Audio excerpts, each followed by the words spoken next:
someone had a question on here Okay. about you wrestled the Rougeaus in London on October 89 at the WWE live event. He was there for it. Do you remember that tour at all? When it was Raymond and Jacques, the Rougeau brothers, or In '89. Okay, I thought in '89. Yeah. you called him Jacques, right? Yeah. He hated it, He man. hated that. Yeah, we're boys, so we're always cutting Yeah. up. We played cards. So anyone that sees him at an autograph convention, address him like that. Yeah. Hey, oh God, he would. I hadn't seen him in like about. This was probably a couple years ago, 3 or 4 years ago. I had not seen him about probably 10 years before that. And I saw him. He's coming down the elevator, escalator thing at the hotel. And I'm like, yeah, yeah. And he's like, his eyes got big, and he's looking around. He goes, Jesus Christ, I didn't miss that. He couldn't stand it. He goes, I hated that so much, and here you are again to do it to me.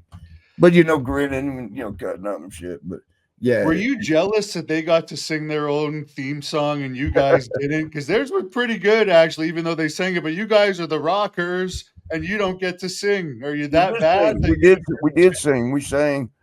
We're two young guns, and we will rock you. But it was some song they put together for the first storyline that we did in WWF, and that's the one where we was wrestling. So whoever Jimmy Hart, I think it was the Rougeaus, but it was the Rougeau brothers, not the Quebecers. The Quebecers came later, and that was the other Canadian boy, great guy. I can't remember his name either. But were you there when he had that fight with Nash? Say again. Were you there when he had that fight with Nash that got him all the heat in WWE? Who did? PCO. I guess you weren't there for it.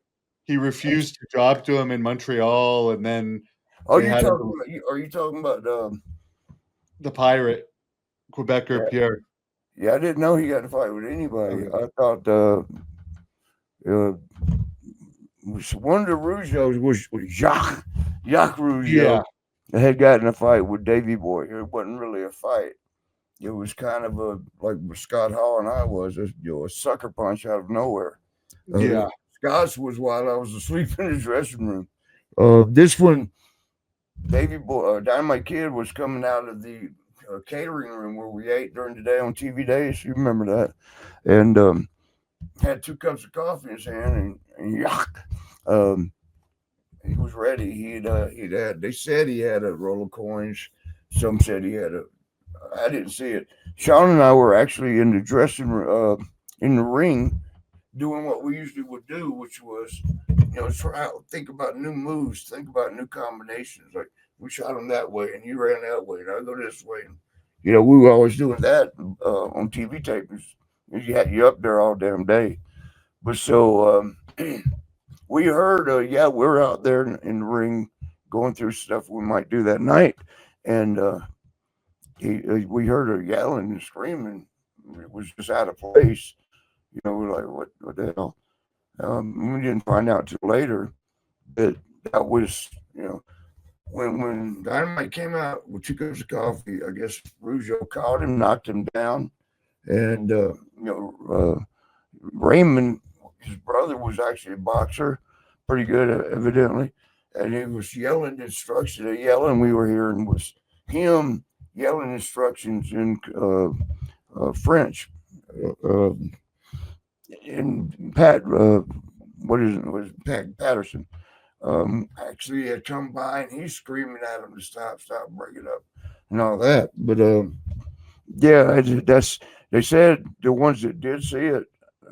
I heard it. I didn't see it. But the ones that saw it said Dynamite, he got him, knocked him. He went down to a knee, was getting back up when, Jacques was doing with his brother the instructions. But, he Dynamite was, and that was, man, it knocked 2 or 3 of his teeth out, Dynamite teeth out.